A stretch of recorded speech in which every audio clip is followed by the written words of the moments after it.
Factory outlet Mukunda jewelleries grand opening December 14న హన్మకొండలో.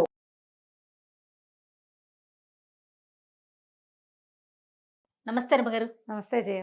రమగారు, hair loss సార్వజనీన సమస్య ఎన్నిసార్లు మాట్లాడుకున్నా, ఎంత మందితో మాట్లాడించినా అసలు దీనికి సొల్యూషన్ అనేది కనిపించట్లేదు రమగారు. ఏం చేయాలండి? చేస్తూ ఉండాలి జయ.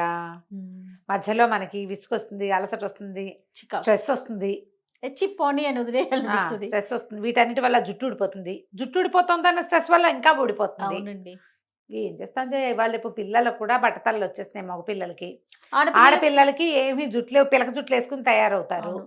అందుకని ఇప్పుడు జుట్టు ఇక్కడ అటాచ్మెంట్ అవన్నీ ఫ్యాషన్ అయిపోయినాయి. ఈజీగా అన్ని చోట్ల కొనేసుకోవచ్చు. వరకు కాస్ట్లీ అనుకునేవాళ్ళం.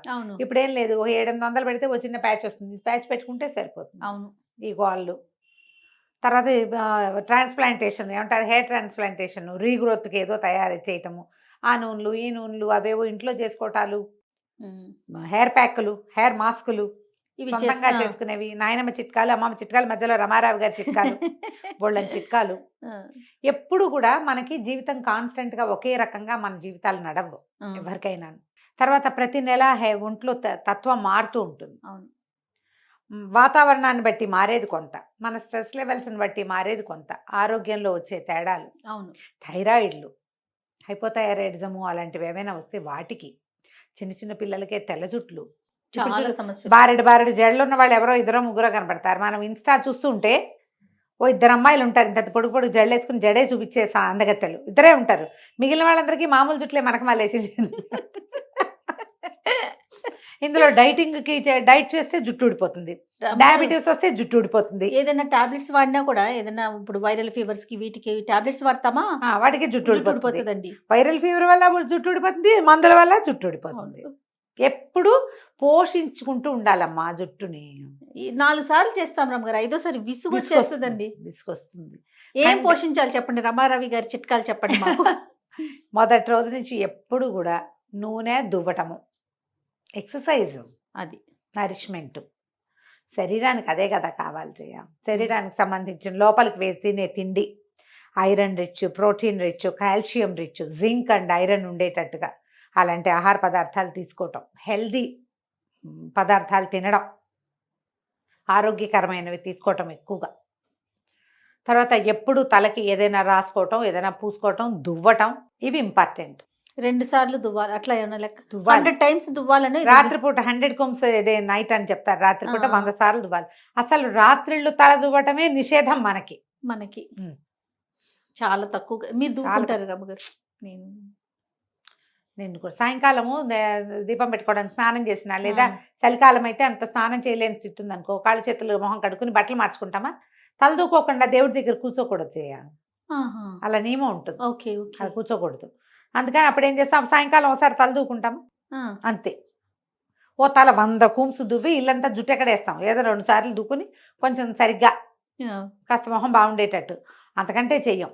కానీ రాత్రిపూట తల దూకోవాలని, దూకుని గట్టిగా జడ బిగించి వేసుకుని పడుకుంటే గ్రోత్ వస్తుందని చెప్తారు పెద్దవాళ్ళు చాలా మంది. కానీ మనం చూడండి, మీరు సీరియల్స్లో కానీ బాలీవుడ్ సీరియల్స్లో అట్లా చూడండి, సాయంత్రం పూట జుట్టు వదులుకొని పడుకుంటారు. అబ్జర్వ్ చేశారా మీరు? జుట్టు విప్పి విడి జుట్టుతో పడుకునే పద్ధతిని చూస్తాం మనం. మీరు కూడా అన్నారా అమ్మగారు? నాకు క్లిప్ కదా, క్లిప్ గుచ్చుకుంటుంది. ఏదైనా కొంచెం తలలో నూనె ఉందనుకో, 2 అలికలు వెళ్ళి ఈ బుజ్జి జుట్టునే ఒక చిన్న రబ్బర్ బ్యాండ్ పెట్టుకుని పడుకుంటాను నేను. ఓపిక ఉంటే, లేకపోతే క్లిప్ తీసి పక్కకు పెట్టే పడుకుంటాను నేను కూడా. ఎన్నేళ్ల నుంచో. ఏం చేస్తాం, తప్పదు కదా పరిస్థితిని బట్టి. ఏం చేస్తారు, సీరియల్స్ అవి చూడడం కాదు. ఇప్పుడు జడలు వేసుకునేవాడు అనుకో, ఆ మాత్రం జడ ఉంది అనుకో, జడతో పడుకుంటారు. దాన్ని మాత్రం జుట్టు అయితే జడ అనుకోండి, ఇటు పక్కకు అటు పక్కకు పోతూ ఉంటుంది. ఈ జుట్టు ఎక్కడికి పోతుంది? అది ఎక్కడికి పోదు, ఎటు కాంది కదా, ఎటు కాంది సైజు. కాబట్టి ఇక చేసేది ఏం లేదు. ఇది ఒక పద్ధతి. ఇక దాని జుట్టు ఎలా వేసుకుని పడుకుంటారు అనేది మీ ఓపిక, మీ ఇష్టం, మీ ఇంట్లో అలవాటు, మీ పక్క వాళ్ళు ఒప్పుకోవాలి, అవన్నీ కూడా ఉంటాయి. పక్కన పడుకునే వాళ్ళు ఒప్పుకోవాలి కదా. అయితే మనము తరచుగా నూనె రాసుకోవటం. ఏ నూనె మీరు చెప్తారు రమ్మగారు, సజెస్ట్ చేస్తారు? కొబ్బరి నూనె ఎప్పుడు హాయి చేయాలి, లైట్గా ఉంటుంది. ఏదైనా ఔషధ నూనెలు మనం తయారు చేసుకోవచ్చు. మనం ఉసిరికాయ, మందారాకు, గుంటగరాకు, అలాంటివి ఏవైనా వేసుకుని నూనె కాచుకొని పెట్టుకుంటే, మా ఇంట్లో ఎప్పుడు కాచిన నూనె ఖచ్చితంగా ఒకటి బయట ఉంటుంది, ఒకటి ఫ్రిడ్జ్లో ఉంటుంది. నాకు మందార పువ్వులు వస్తాయి అనుకో, పువ్వులు ఒకటి మందార పువ్వులు ఉంటే వాటిని కొబ్బరి నూనెలో వేసి పెట్టి, అది ఎవరు రాసుకుంటారు అని ఆలోచించని చేయ నేను చేసి పెడతారు. వెన్న కాచినట్టు నూనె కాచుకుంటూ ఉంటా. ఖచ్చితంగా ఒక డబ్బా ఉంటుంది. నువ్వు ఇవాళ వచ్చినా నీకు ఫ్రిడ్జ్లో నుంచి ఒక డబ్బా తీసి చూపిస్తాను నేను. ఆ డబ్బా కన్నా ఇప్పుడు మా బయట ఉన్న డబ్బా అయిపోయి లోపలిది బయటకు వచ్చింది అనుకో, ఇంకో డబ్బా చేరిపోతుంది లోపల. ఎవరైనా వస్తే పిల్లలకి ఇస్తాను నూనెలు, మా అన్నయ్య కోడళ్ళకి కానీ, మా అక్కయ్యలు మనవరాళ్ళకి కానీ, నాతో మా ఇంట్లో మా లావి పిల్లకి కానీ ఎవరో ఒకళ్ళకి ఒక సీసా ఇస్తా. కొబ్బరి నూనె, కొంచెం నువ్వుల నూనె, కొంచెం ఆముదం వేస్తాను. అంత డబ్బా కనీసం. టపర్ వేరు ఇట్లా ఇంత 200 గ్రాముల డబ్బాలు ఉంటాయి, 2 డబ్బాలు ఉన్నాయి. ఏమేమి వేస్తారు అమ్మగారు? మందార పువ్వులు, మందార పువ్వులు, ఉసిరికాయలు, గుంటకరాకు. నాకు కుండీలో ఒక 4 మొక్కలైనా ఉంటూ ఉంటాయి. కొన్ని గుంటకరాకులు వేస్తాను, కాస్త మందారాకులు వేసుకోవచ్చు. మన మెంతులు వేస్తాను. ఇంకోటి ఉంది కదా, నలభై ఆనియన్ సీడ్స్ అంటారు వాటిని, కలోంజీ. అవి వేస్తే నూనె డార్క్గా వస్తుంది, ముదురు రంగులో వస్తుంది. అవి వేస్తా, అవి కాచి పెడుతూ ఉంటాను. నాకు ఆ పని ఇష్టం. పైగా మందార పువ్వులు పోతున్నాయి అనిపిస్తుంది. ఆ పువ్వులు ఎండబెట్టి పొడి చేసే సత్తువు లేదు నాకు. నూనెలో పడితే దాయిగా నోరు మూసి కూర్చుంటుంది దాని దారినది. అలా ఏదైనా ఒక నూనె మీకు నచ్చింది, కొబ్బరి నూనె, నువ్వుల నూనె. ఈ నూనెలతో ఏంటంటే కంటిన్యూస్గా నూనెతోటే ఉండలేకపోతాం. అవును, ఇంట్లో ఉంటే సరే, బయటకు వెళ్ళేటప్పుడు ఆ నూనె రాసుకుని జిడ్డోడుతూ ఏం వెళ్తారు, చిట్టామదల్లాగా వెళ్ళలేరు. ఇది ఒక ప్రాబ్లం. మనం తలంటి పోసుకునేటప్పుడు పొద్దునేనో ముందు రోజు సాయంత్రమో కొంచెం ఆముదం వెచ్చబెట్టి పట్టించుకోండి తలకి. ఆముదం కూడా వెచ్చిపెట్టి పెట్టాలా? బాగుంటుంది. పల్చగా అయ్యి చకచక స్ప్రెడ్ అవుతుంది. లేకపోతే సుధలా ఉంటుంది కదా, అది కొంచెం చిక్కగా ఉంటుంది. వెచ్చబెడితే ఒక్క రవ్వ పలచబడుతుంది కొంచెం. మరి పెట్టుకున్నాక బానే ఉంటుంది? బానే ఉంటుంది, మామూలుగానే ఉంటుంది. ఓకే, చాలా లూజ్గా అయిపోదు, అది కొంచెం ఈజీగా స్ప్రెడ్ అవుతుంది. కొబ్బరి నూనె అయినా వెచ్చబెట్టి రాసుకోవచ్చు. తలకి నూనె రాసుకొని కాసేపు నాననిచ్చి రుద్దుకుంటే జుట్టు మృదువుగా మెత్తగా ఉంటుంది, సపల్గా ఉంటుంది. ఏదైనా హెయిర్ ప్యాక్ పెట్టుకోవటం, హెన్నా లాంటివి పెట్టుకోవటం, మెంతులు రుబ్బి పెట్టుకోవటం, మెంతి కూర గ్రైండ్ చేసి పెట్టుకోవటం, తలకి ఎగ్ పెట్టుకోవటము, ఏవో ఒక ప్యాక్. ఇవి చాలా దొరికేస్తున్నాయి మనకి. అంటే మరి ఇది అడ్వర్టైజ్మెంట్గా మీరు భావించకపోతే బయోటెక్ వాళ్ళది ఒక మాస్క్ దొరుకుతుంది, ఒక డబ్బా హెయిర్ మాస్క్. అది బాగుంది, అది బాగుంది. హెయిర్ ఫాల్ కొంచెం కంట్రోల్ అవుతుందని అనిపిస్తుంది. పెరుగులో కానీ ఎగ్లో కానీ కలిపి పెట్టుకోమంటారు. మస్క్ రూట్ మాస్క్ అనో ఏమో చదివాను, పేరు ఇప్పుడు గుర్తు రావట్లా. నేను డబ్బా తెప్పించాను. మీరు బయోటెక్ చెప్తున్నారు కదా, నేను షహనాజ్ దొరుకుతుంది రమ్మగారు మాస్క్, చాలా బాగుంది. అదైనా పెట్టుకోవచ్చు. అదే అట్లా ఎవరికి ఏ బ్రాండ్ నచ్చితే చేసేది. మీరు ఇవన్నీ కొనము అంటే కనుక బనానా అన్ని మెంతులు, అరటిపండు పెట్టుకోవచ్చు. జుట్టు భలే బాగుంటుంది దాంతో.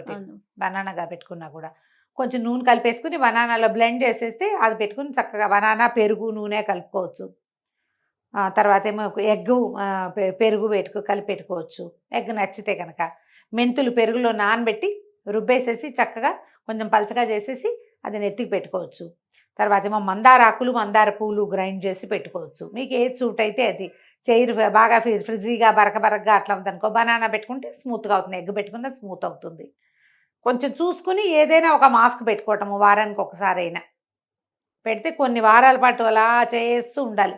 7-8 వారాలు కనీసం చేయాలి. ఏదైనా కానివ్వండి, ఏదైనా 7-8 వారాలు చేయాలి. చేస్తే మీకు గ్రోత్లో తేడా వస్తుంది.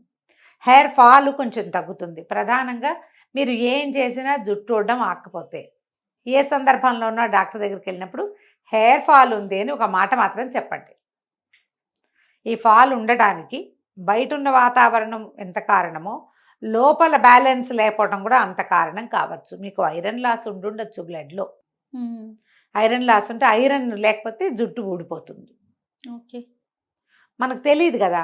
ఏ కంప్లీట్ బ్లడ్ పిక్చర్ చేసినప్పుడు దానికి అనుగుణంగా ఏదైనా సొంతంగా వాడుకునే ప్రయత్నాలు చేయొద్దు. కానీ డాక్టర్ దగ్గరికి కనుక ఏ సందర్భంలో అయినా వెళ్తే ఈ హెయిర్ లాస్ మాట చెప్పండి.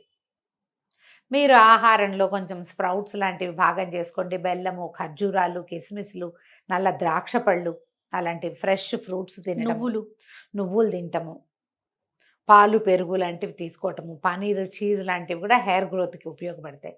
నాన్ వెజిటేరియన్ తినేవాళ్ళు దానికి తగిందేదో చూసుకుని తీసుకోవచ్చు. వెజ్ ఫుడ్స్ అయితే ఇవి చక్కగా తినచ్చు. రెగ్యులర్గా కొంచెం ఏబీసీ జ్యూస్ అని చెప్తున్నారు కదా ఇప్పుడు, యాపిల్, బీట్రూట్ అండ్ క్యారెట్ అలాంటివి ఏమైనా తీసుకోవటము. ఒంట్లో కొంతమంది నిక్కాక కాక వేడి పెరిగి వేడి వల్ల కూడా జుట్టు రాలిపోతుంది. అతి వేడిగా అలా ఉంటుంది, తలలో వెచ్చగా ఉంటుంది అలా అనిపిస్తే ఒళ్ళు చల్లబడ్డానికి కూలెంట్స్ ఏమైనా ప్రాక్టీస్ పెట్టుకోండి. కీరా తింటాము, సొరకాయ జ్యూస్ తీసుకోవటము, తరచుగా కొబ్బరి నీళ్ళు తీసుకోవటము, కొబ్బరి ఎక్కువ తినటం వల్ల కూడా జుట్టు రాలడం ఆగుతుంది. కొబ్బరి పాలు తీసి పెట్టుకోవచ్చు. పాలు జుట్టుకు పెట్టుకోమంటారా? కొబ్బరి పాలు చాలా బాగుంటుంది జయ. అవునండి, జుట్టు డార్క్ అవుతుంది బాగా. ఓకే. పాలు ఏముంది, కొబ్బరి మెత్తగా గ్రైండ్ చేసేసి బట్టలు వేసి గట్టిగా పిండేస్తే చిక్కగా వస్తాయి పాలు. దాంట్లో కావాలంటే కొంచెం శనగపిండి కలిపి పెట్టుకోండి. ఆ పాలే తలకి పట్టించుకుంటే జుట్టు చాలా బాగుంటుంది జయ. ఎప్పుడు ట్రై చేయలేదా? నేను ట్రై చేయలేదండి. భలే బాగుంటుంది. ఓకే, జుట్టుకి చాలా మంచిది. వారం వారం కొబ్బరి పాలు పెట్టుకోవచ్చు. వీటిలలో ఏదైనా సరే మనకు సూట్ అయిందా లేదా అనేది 1-2 టైమ్స్ చేసి చూస్తే తెలుస్తుంది. నాకు తెలిసిన ఒక చిట్కా చెప్తానండి. కొబ్బరి నీళ్ళలో రాత్రిపూటే మనం అంతా మెంతులు నానబెట్టేసుకొని పొద్దున్నే దాన్ని మిక్సీ కొట్టేసి రాసుకున్నా బాగుంటుంది. కొబ్బరి నీళ్ళలో అలా కూడా చేయొచ్చు. పాలు ట్రై చేయాలి. కొబ్బరి పాలు చాలా బాగుంటాయి. ఓకే. దాన్ని ఇంకా ఏం చేసి మనం పిండేస్తాము పాలని, నీళ్ళు పోసి గ్రైండ్ చేస్తాం కదా. ఈ కొబ్బరి పాలను ఎత్తి ఫ్రిడ్జ్లో పెట్టామనుకో, 1 గంటన్నరకి నీరు తగ్గిపోయి చిక్కగా కొబ్బరి క్రీమ్ పైకి తేలుతుంది. అలాగా క్రీమ్ తీసి రాసుకోండి. లేకపోతే పాలంటే జారిపోయినట్టు అయిపోతాయి. కాబట్టి చాలా బాగుంటుంది. Sure sure. జుట్టు భలే నల్లబడుతుంది కూడా, నల్లబడుతుంది, స్ట్రాంగ్ అవుతుంది. ఇప్పుడు బహిర్గతమైన కారణాలు, బహిరంగమైన వాటికి ఏమైనా అలా అనకూడదు. బాహ్య కారణాలకి ఇది మార్గం. కానీ లోపల అంతర్గతమైనది శరీరంలో రకరకాల లోపాల వల్ల, ఖనిజాలు, లవణాలు, వాటి లోపాల వల్ల పోయేదానికి పైన ఎంత పూస్తే మాత్రమే ఏమవుతుంది.